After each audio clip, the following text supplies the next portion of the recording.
Jeffrey Collins with the Associated Press.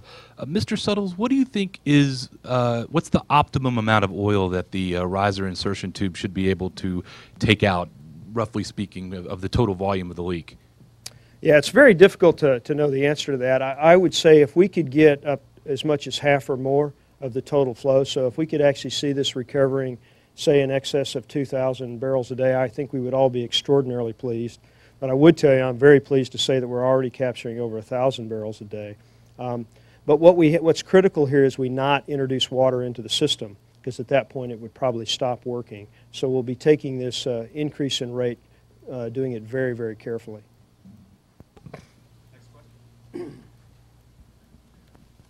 Elizabeth Shogren with National Public Radio.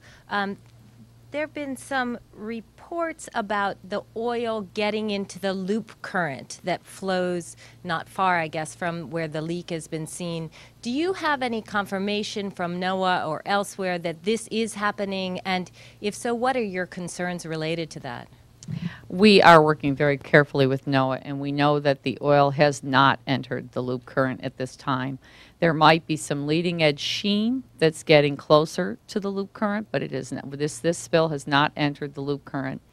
The important thing to focus on is the volume of oil that we have on the surface, and it's being reduced as we speak. And as Doug Suttles talked to you about in his overflight, we are confident that we can continue to fight this spill offshore, and then we're working with the state of Florida and with NOAA to analyze a trajectory of what if the volume were to increase because you have a problem with any of these mitigation measures that you're doing. What if the volume were to increase, and what impact might that have? But the loop current is something we're watching very carefully, but at this time this oil spill has not intersected with the loop current, and we're staying in constant contact with the state of Florida and with others about that potential.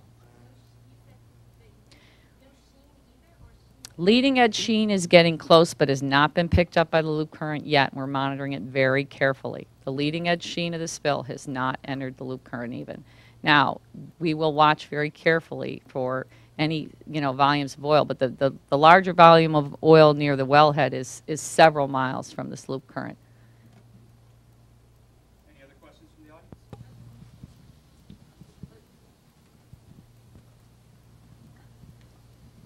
audience? Jamie Tarabay from National Public Radio. You're going to have to bear with me because I'm going to read you a question from someone in our science desk who's much brainier about this sort of thing than I am. There is apparently a 9-inch drill pipe running through the blowout preventer. Presumably the choke and kill bypass lines would pump mud and cement into the space between the wall of the blowout preventer and the drill pipe. How would that clog what BP says is the main flow, that is the oil inside the 9-inch drill pipe? How far down the hole does the 9-inch drill pipe extend below the loop? And if that's the plan, are you worried that mud and cement will flow up the drill pipe, at least initially? And what would that do to the 4-inch pipe sucking oil and gas to the surface? That's a complicated question. So I don't blame you for reading it, actually. And what I don't want to do is spend the next 20 minutes trying to answer it, because I don't think people would want me to do that. What a dynamic kill does, or a top kill, as Mike's already described, is by pumping at very high velocity down these what are called choke and kill lines, which are 2-3-inch lines which enter the blowout preventer. If we pump at very high rates with heavy fluids, we should be able to overcome the flow, and it will go down the path of the flow is how it should work if it's successful. And at some point, the weight of those fluids, because these fluids are much heavier than oil and much heavier than water, they will actually stop the well from flowing. And that's the way it works. If we were to go into more detail, to be honest, we'd have to get out some drawings and actually do a much more detailed explanation. But one of the questions Jamie wanted to say was, does it tempting that destroy your temporary fix? No, very, very good clarifications. So for anyone who didn't hear that, it was by doing this, do we somehow impact the riser insertion tool and the ability to capture this, this flow? No, is the answer to that question. The riser insertion tool is at the end of the almost 5,000 foot long riser where the flow is coming out. So it should not prevent us from doing that if the dynamic kill is unsuccessful. Anybody else in the audience? Can I just add, I just want to come back to the previous question briefly. I think one of the perceptions we need to somehow provide more information to get past is there are not large quantities of thick oil on the sea anywhere associated with the spill, even near the well. So as we ask questions about the loop current and others, it's important to actually understand there is not thick, heavy oil on the ocean out here around this particular well. In fact, the oil is the thinnest I've seen yet, but we need to make sure we understand, as the Admiral said, most of the area impacted is actually sheen. Admiral Landry, on this regards the NOAA statement. Am I understanding it correctly? Is NOAA saying that there is no solid scientific evidence that there are these large underwater oil plumes that were reported this weekend? I'll let Noah answer. No, Can you state your name for me, please? it's Charlie Henry, Henry. No, to answer your question is NOAA is not saying that there's not hydrocarbons that are from this well in the water. I think a lot of it comes to, if you talk to actually the researchers, which actually were doing pretty good work from the Pelican, and but I think what the NOAA statement was that a lot of the information was taken out of context and was incorrect, and I think that is true. What the researchers found is using different types of instruments, they were able to detect well, what we think is hydrocarbons in the water column. That was stated as oil, but it wasn't like oil you could see. The researcher itself said when you look at the sample jars, they were as clean as you couldn't see anything in them. Okay?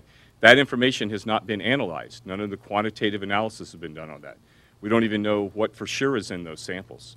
So basically, a lot of reports came out and were taken to another level that right now they don't have the quantitative analysis or the information to even support it. And we had a long talk yesterday with the folks that were doing that cruise. And I think they were doing good science and doing good work. But I think it's how it was related to as these layers of oil, which is totally untrue. We do know that when we talked in the past about how this oil comes up as droplets that come to the surface, some of those droplets don't make it to the surface. And we've always estimated about how much they were, and we know that it's a relatively small fraction of that. And we've been doing studies and surveys and tracking and looking at that. And it factors into some of the mitigation techniques we're doing. So the key is whether or not they detected anything or not, we don't know from their analysis. They don't have the data back. I'm really curious to see the data. We'll use the data. I think they did good work, but they don't have the information yet to report it. It's how that was restated gave an impression that was not true. We have time for two more questions from the audience. We'll take one from Sir in the blue shirt and then from the front row. This is for Mr. Settles. I'm Matt Gutman from ABC. Hello. First of all, why top kill and not junk shot? Although I think you may have answered that partially. And you said that if you manage to do the top kill later this week or this weekend, that will be the end of this incident. Does that mean you will stop drilling the relief wells? And, you know, there are two of them, I guess. And lastly, does that mean that if you do control the well, does that mean you may at one point in the future decide to pump oil from it? No, very good question. So the first is that we still have available a number of different techniques to stop the flow. And we continue to evaluate those, and as Mike's already mentioned, we work with the MMS on working through those procedures. As we stand here today, we think the most likely one we'll deploy is top kill. That is the method we think we'll be deploying later this week or this weekend. And after we pump the heavy fluids, we'll follow that with cement. But it's critical to know that that should stop the flow. It doesn't end the well. We will actually finish the relief well and pump cement into the bottom of this particular well. There is absolutely no intent to ever produce this well. We intend to fill up the bottom portion of this well with cement. It will never be produced, and we need to make sure people are very, very clear on that.